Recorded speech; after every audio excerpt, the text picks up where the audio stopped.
I'm Kelsey Thorud, and this is The Minute. Protests broke out in cities across the U.S. in response to President Trump's policies. Thousands joined these hands-off protests across the Bay Area, with Oakland seniors and San Francisco residents rallying against potential Social Security cuts and cuts to federal programs. The Trump administration revoked visas for at least 10 international students, including 4 at Stanford and 4 at Berkeley. Both universities say they are committed to supporting those affected as they exercise their legal rights. A special election for Oakland's new mayor is just under 10 days away. Former Congresswoman Barbara Lee and former City Councilman Lauren Taylor are the frontrunners. The chosen candidate will replace former Mayor Sheng Tao, who was recalled in November. The Bay Area's only primetime newscast, weeknights at 8 and 9 p.m. on Pix Plus. You're streaming CBS News Bay Area.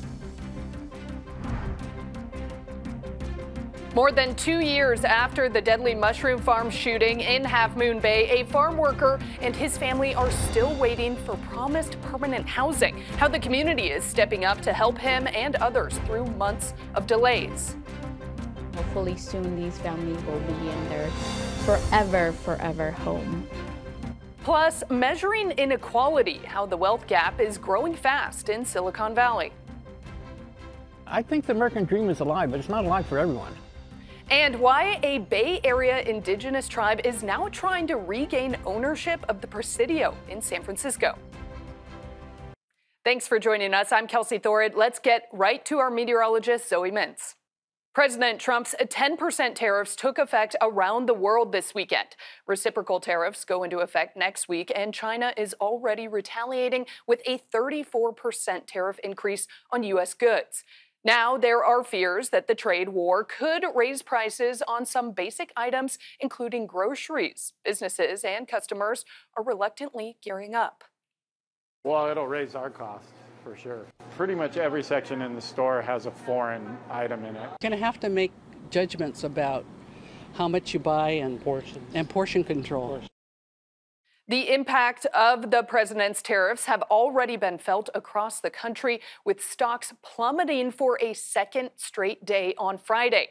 Here's a look at Friday's closing numbers. The Dow, the Nasdaq, and the S&P 500 all down more than 5.5%. U.S. stocks lost more than $6.5 trillion in value in just 2 days. Agriculture will likely be one of the first industries to feel the ripple effects of the tariffs, and California farmers are worried the losses could be in the billions. But Jim Warren, a cattle rancher from San Benito County, says foreign tariffs on American beef have made it difficult for ranchers like him to make inroads into their markets. He believes the short-term hurt will give way to huge long-term gains. We found out that the cars that came here were charged a 2% tariff, and our beef was 38% going to Japan. It's ridiculous, the tariffs that we paid for our product to go to the Pacific Rim, the European Union, and other countries. Jim says beef prices will remain high because of the cost of rising production costs, and loss of grazing land and environmental concerns.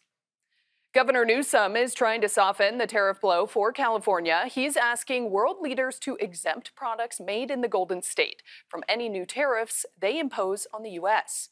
More than 2 years after the Half Moon Bay mushroom farm mass shooting, there is a new move to help many farm workers who are still waiting for affordable and dignified housing. A project on Stone Pine Road is now starting to take shape. It is expected to house dozens of families, but the process has been slow. The opening has been pushed back to late spring at the earliest, but the city and the community are stepping in to make sure farm workers are taken care of during those delays. Families who were displaced by the shooting will be the first ones who get to move in. Our Max Darrow spoke with one of those farm workers who is eager to get the keys to his new permanent home after 2 difficult years. As he flips through this photo album, it's apparent that Vicente is a proud father who wants the best for his family. He says he takes a lot of pride in his job as a farm worker in Half Moon Bay, someone who helps put food, like mushrooms, on tables for people throughout the Bay Area and beyond. Vicente is one of the farm workers who survived the mass shootings at 2 Half Moon Bay mushroom farms in January of 2023.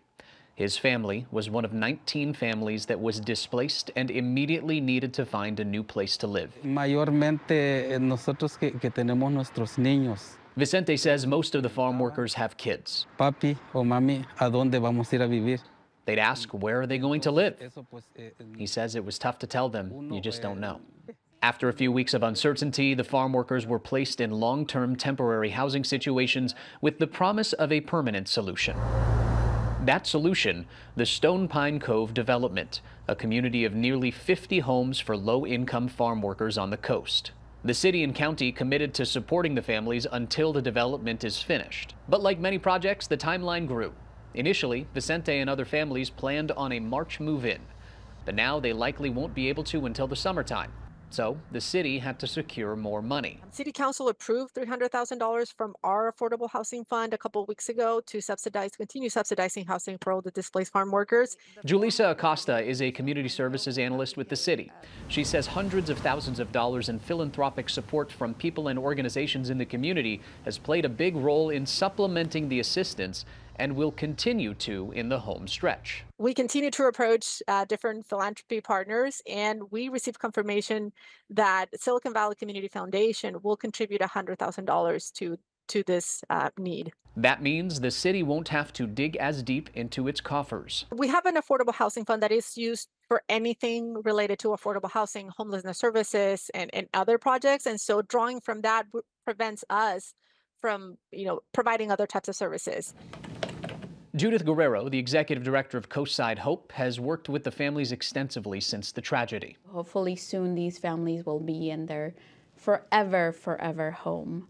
Per the city, farm worker families that move into the Stone Pine Cove development will have 20-year forgivable loans with zero interest and deferred payments. And I don't think they could own a home in any other way in our community. We all have a right to live in a dignified situation. Vicente says he's touched by how the community has embraced his community since the tragedy. Yo le doy las gracias and he thanks the good-hearted people for providing a helping hand. With hope on the horizon, he says he's looking forward to more stability for his growing son, now 8 years old. Un campesino. A farm worker needs a dignified home, he says, a solid roof over their head, the basic necessities, many of which they did not have before the tragedy. It's been a long 2.5 years, but this chapter will soon come to a close. And Vicente is ready to see how life blossoms when the next one begins. And there are only a few more weeks for San Mateo County farm workers to apply for the development. The deadline for all the paperwork is April 18th. Still ahead on CBS News Bay Area on this Sunday, we talk to Silicon Valley residents struggling in the face of growing inequality. People are pushed out, they're priced out, they're voted out. The new report on the growing divide and the people experiencing it firsthand. Plus, hitting pause on a beloved music festival, why San Francisco's Jazz Festival will not be returning this summer. And stocks were in a tailspin. Despite that, one airline is making a major investment at SFO. Still ahead on CBS News Bay Area on this Sunday, we talk to Silicon Valley residents struggling in the face of growing inequality. People are pushed out, they're priced out, they're voted out. The new report on the growing divide and the people experiencing it firsthand. Plus, hitting pause on a beloved music festival, why San Francisco's Jazz Festival will not be returning this summer. And stocks were in a tailspin. Despite that, one airline is making a major investment at SFO.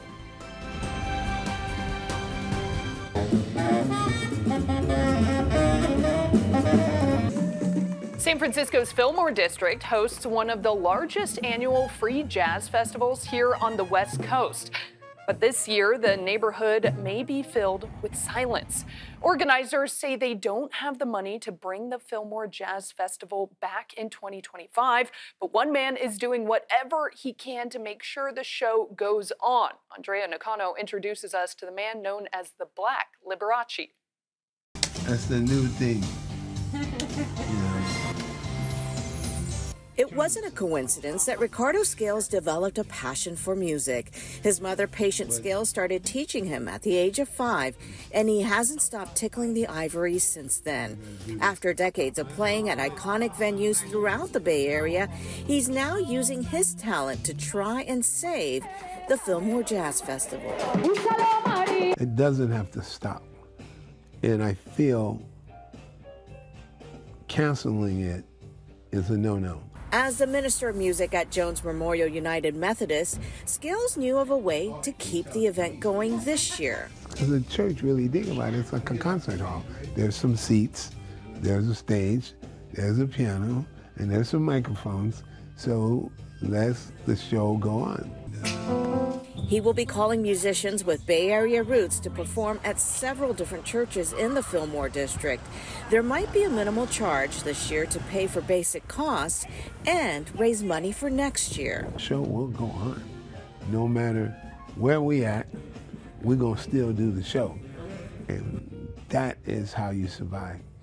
And people will come. News of the Jazz Festival being postponed until 2026 quickly started spreading in the Fillmore. It's going to be bad. It's going to be sad that it's not going on this year. The Merchants Association says revenues from sponsorships and grants haven't returned to pre-pandemic levels, so they had no choice but to postpone the free event. It's a money situation, and I can't do nothing about that because I'm broke, you know. Leaving a void in an area filled with a rich history of local music and artists. Fillmore was like Harlem is into New York. Then the Fillmore is that to San Francisco. Scales says much like trying to make it in music, you just have to keep trying. Somebody's always knocking you down, man. In the music business, there's always a knockdown, you know. This or that or that and this. So the only way you can survive is you don't quit and you don't give up.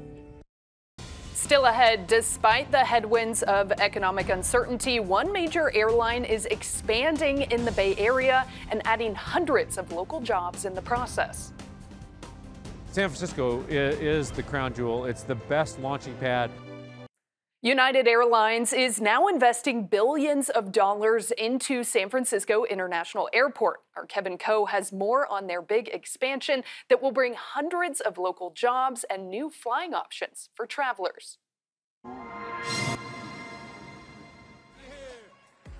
What we're announcing here today is just one more step in that journey. Here in San Francisco. As economic uncertainties have U.S. airlines trimming flights, United is flying the other way at SFO.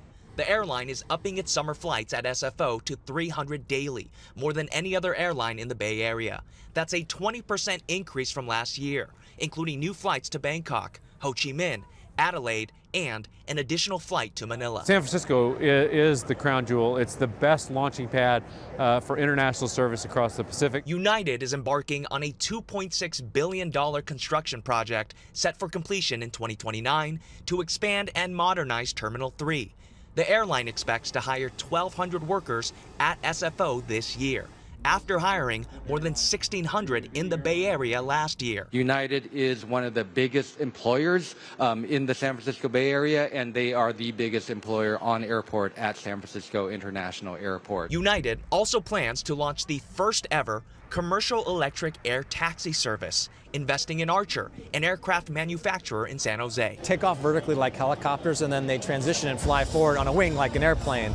And they're designed to travel up to 100 miles, carrying a pilot plus 4 passengers. Instead of spending 90 minutes on the ground in cars, flying those trips in 5 to 10 minutes. And so trips from city centers to airports, new ways of getting around, and really helping to alleviate a lot of the pains that come from traffic. United's zag of investing during an unpredictable market is a product of the airline's confidence in itself. Even if there's an economic downturn in the short term, those things happen, but the long-term future, even the near-term future and the long-term future are both bright for us here at United. As United takes off on its path toward success, only time will tell if it'll make it to its destination. United Airlines will also offer Starlink Wi-Fi services on 40 flights next month. Starlink, which is owned by Elon Musk's SpaceX, also has deals with Hawaiian Airlines and a regional carrier. Still ahead in our next half hour on CBS News Bay Area. People here at the Wood Street Community Cabin say they're getting an extension for how long they'll be able to stay in these homes. But how long is that extension, and what do they plan to do next? Plus, pride and patriotism. We hear from transgender service members who say their right to serve is under attack.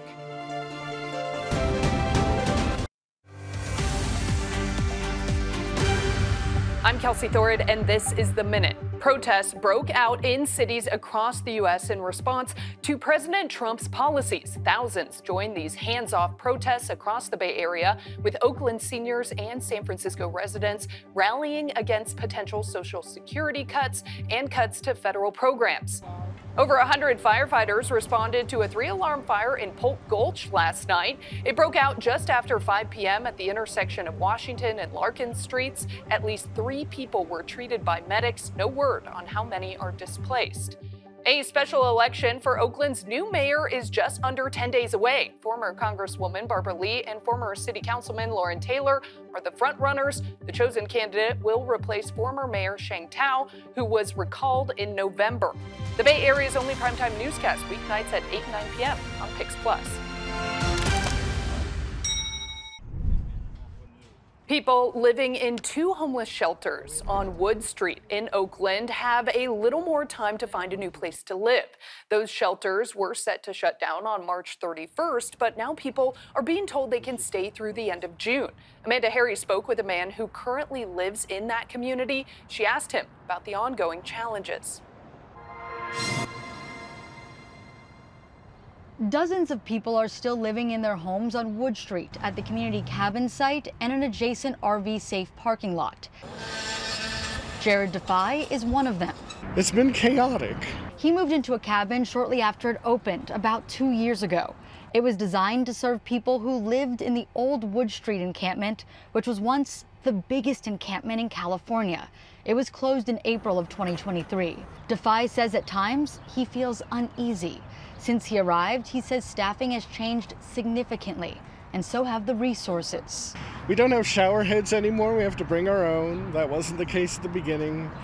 I mean, we've also had to bring our toilet paper for a good long time and other things. He says much of the maintenance is being done by one of the residents. The site is managed by the nonprofit Building Opportunities for Self-Sufficiency, or BOSS. BOSS did not respond to CBS Bay Area's request to comment, but told the San Francisco Chronicle that the city of Oakland was about $1 million behind on making payments. And if they didn't get funding, the site would close on March 31st. And that's obviously not the case anymore. Staff did let us know, because what happened was they received 2 weeks notice from BOSS itself, who I guess wasn't getting funded by the city. And then the city talked to them and said, no, we can't actually pay you for the remaining time. And then when I spoke to an employee after that, they said through June. But Defy is hoping he can stay even longer. I'm working with others, drafting a proposal to City Council and also to Fred Craves, the man who owns this land. He wants the lease, which the city says expires at the end of the year, to be renewed. Then he wants to create a co-governed site with City Council and groups that create affordable housing, like Rise Housing Solutions. And actually create a place where people will grow into a new life rather than just waiting to get placed in a box, which is what's been happening a little too much. And Amanda tells us if or when this site closes, many residents don't know where they'll go or if the city will help place them elsewhere. Days after taking office this year, President Trump issued an executive order banning transgender people from military service. That order has faced a multitude of legal challenges. Our Lauren Tom spoke with a former service member worried about what this ban could mean for readiness and morale. When Meredith Morgan Wallace raised her right hand to join the U.S. Army in 2018, she didn't do it for glory. She did it for something bigger, a calling beyond herself. I've always thought that there's something more brave and noble than, I guess, putting your life on the line for people you don't know. Wallace enlisted before her transition, just as President Donald Trump declared that transgender Americans would no longer be welcome in uniform. As she began sharing her truth with her fellow soldiers, the military put her through a series of psychological evaluations, and soon after, she was discharged. I don't know what being on estrogen would have made a difference about me getting shot in the chest. I still would have gotten shot in the chest. And whether or not my homie over here, he was born female. He's still my brother over here, and that doesn't change the fact that I lost him. President Biden reversed the ban in 2021, allowing transgender people to serve openly again. But Wallace knew if Trump returned to power, transgender troops would be back in the crosshairs. The Pentagon estimates nearly 9,000 active duty troops identify as transgender. The military remains the largest employer of transgender people in the country. Wallace says policies that strip them of their uniforms strip them of their humanity. Right. This is the start of are trans people fit to live in our society at all? You're not fit enough to die for us, and that puts this thing in there in people's heads that you're not worth dying for this country, and if you're not worth dying for this country, your death is meaningless. Kira Brinya joined the Army National Guard right out of high school. Like Wallace, she served before her transition and says it's military readiness that suffers in the wake of the policy. So I think it does affect the whole group because you're going to be just putting your own troops against each other. You know, you're going to be tearing apart the glue that holds units together, which is really a sense of camaraderie and love and connection. Trump's reinstated ban instructs each branch to identify service members undergoing treatment for gender dysphoria and remove them within 30 days. But for Wallace, what's at stake goes far beyond policy. It's about what's lost in the sacrifice of service. The person I am because of that time is a much better person. And the people, my trans siblings who have given that time, made the choice to dedicate their life to something and lose that time that they could be with people they love or experiencing other things people their age should be experiencing. And they're never going to get that time back. And they're never going to get that part of themselves back that they lose through that. Hopeful, the military they once vowed to serve will one day stand behind them. Last month, a federal district court issued an injunction against President Trump's executive order banning trans people from serving in the military. The Trump administration tried to have that injunction put on hold, but the Ninth Court of Appeals denied that request. Up next, a local tribe trying to regain ownership of San Francisco's Presidio, their fight to keep the legacy of their ancestors alive. Why isn't there an indigenous person, an Ohlone representative here? We are the first peoples of these lands, and we're still here. Plus, the push to change the equipment used by fishermen that inadvertently catch and kill thousands of sea creatures. Following President Trump's executive order aimed at scaling back the Presidio Trust, members of an indigenous tribe in San Francisco see an opportunity to regain ownership of the land that was once theirs. The Presidio was actually an army base before it was the national park we know today. Even before then, it was owned by the Muwekma Ohlone tribe. Suji Nam talked with members of the tribe about their next steps.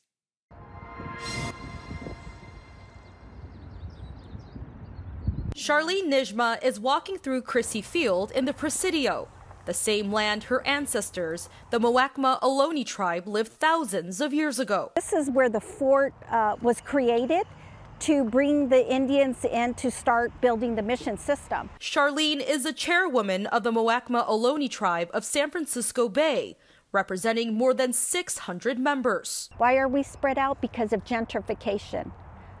We're spread out because people have moved us around. She is fighting to restore ownership of the Presidio back to their tribe in the wake of President Donald Trump signing an executive order last month to drastically reduce the functions of the Presidio Trust. The trust was established by Congress in 1996 to maintain the former U.S. Army base along with businesses and recreational parks in the Presidio. It has been financially independent from the government since 2013. Why isn't there an Indigenous person, an Ohlone representative here? We are the first peoples of these lands, and we're still here. Joey Iolopishli Torres, a culture bearer and tribal member, says it's more than just about representation. It's about keeping the legacy of their ancestors alive. The areas of this village water line was the trade route.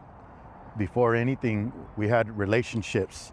It wasn't just what you see now with bridges and buildings. The Muwekma Ohlone tribe has not been federally recognized since the Bureau of Indian Affairs omitted them more than 40 years ago. The tribe recently traveled on horseback across the country to Washington, D.C. to demand recognition. Charlene is continuing to fight for those protections and hopes that her letter to the White House asking to restore Presidio ownership is one step forward. Brandon Phillips, who teaches at Cal State East Bay, says, however, this is an uphill battle. It does not really fall in line with what this administration has signaled it wants to do, rather than hand control of this land over to a group like the tribe.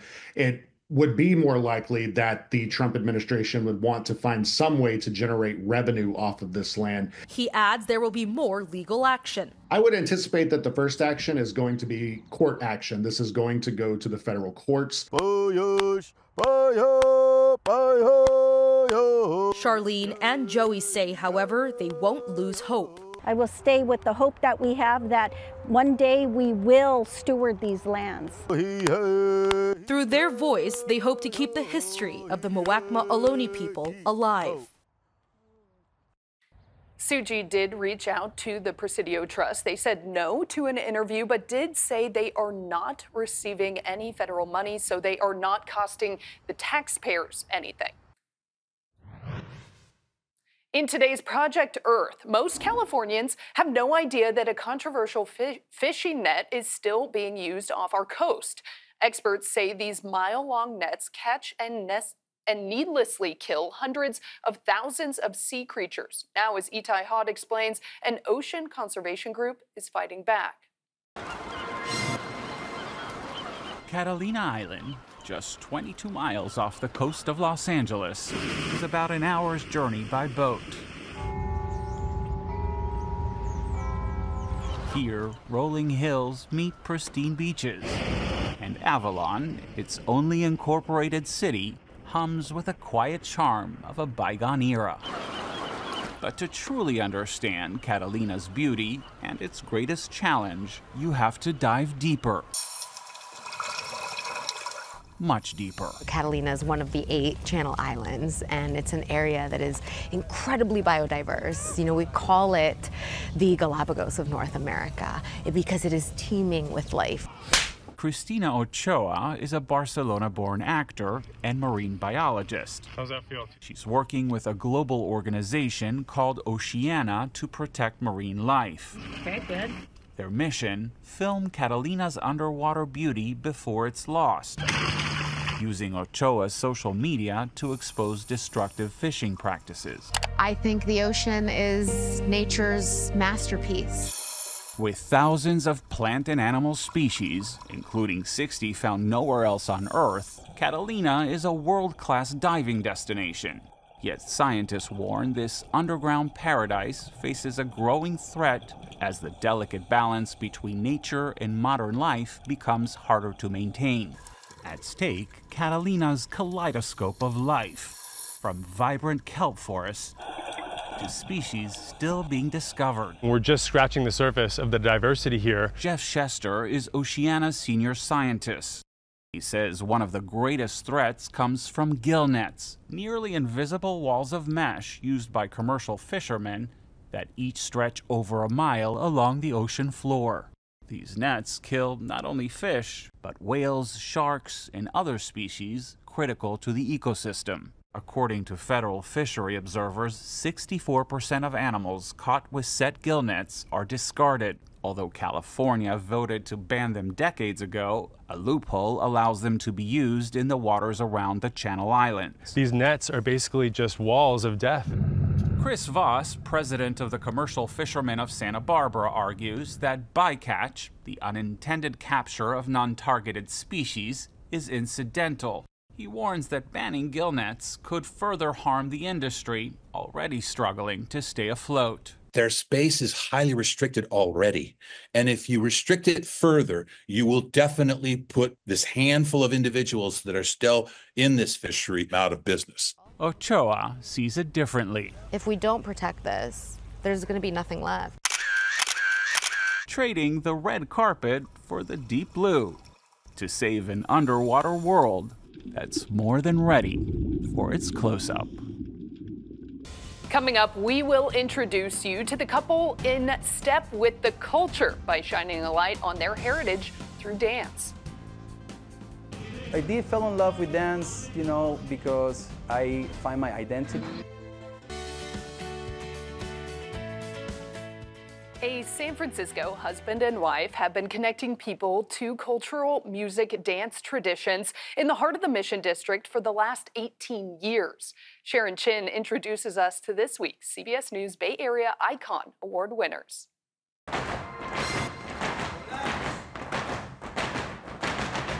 For Jesus Cortez, dancing is a gift. And we were so happy to found it and to bring it to the community. Along with his wife, Ariane, Jesus runs the Cuicacali Dance Company, the program they've directed for 18 years. They find their rhythm as a team. I'll come up with these musical ideas, and you'll have these steps to go with them. And that's something really golden and very hard to find. The pair offers beginning to advanced dance lessons to students aged 5 to 22 at Brava Theater, plus instruction to 900 students at San Francisco Public Schools. Jesus admits this is not what he had planned growing up in Mexico. I really was looking forward to play soccer, but my mom said then I need to learn a discipline. So he took free lessons from his great-granduncle, a professional dancer. I did fall in love with dance, because I find my identity. And when Jesus came to the U.S. in 2007, he wanted to make that cultural heritage accessible to children in the Mission District. So Cuicacali Dance Company was born. He and Ariane, a music educator, teach about 80 students at Brava, most of them on scholarship funded by grants and donations. The arts make our children thoughtful and have souls and be creative and work as a community. Students step into Mexican folk dance, hip-hop, and even a fusion of classical and contemporary. Laura Padilla enrolls her 2 kids for the connection. It's them embodying who they are through dance. Years of dance lessons help American-born Tiffany Romero wrap her arms around her culture. I don't think I'm very close to my heritage, but throughout my experience here at Cuicacali, I've been able to learn new dances from new places that I haven't visited. And Leopoldo Peniagua says the Cortez family helps him keep a firm footing in life. They've pushed me to do better, become a better person, stay out the streets, from doing bad things, and they have kept me on the right pathway. Whether performing for an audience or practicing in the studio, Ariane and Jesus create a community to learn and grow. I want them to not only become great artists, but better people. You see them more than just a dancer. They're really just a part of your family, and you're going to be there for them through whatever they're going through. So for enriching students' lives through Cuicacali dance lessons, this week's CBS News Bay Area Icon Award goes to Jesus and Ariane Cortez. The Cortezes say you'll see those students perform at San Francisco Carnival this year. They'll be in the parade for the first time, and they're fundraising right now to build their float. They're also taking registration for their summer camp, which also includes jazz and Afro-Latino music. You can nominate a community hero for a CBS News Bay Area Icon Award at kpix.com/icon. Thanks for streaming CBS News Bay Area. I'm Kelsey Thorud. We will be right back with your First Alert forecast and today's top stories.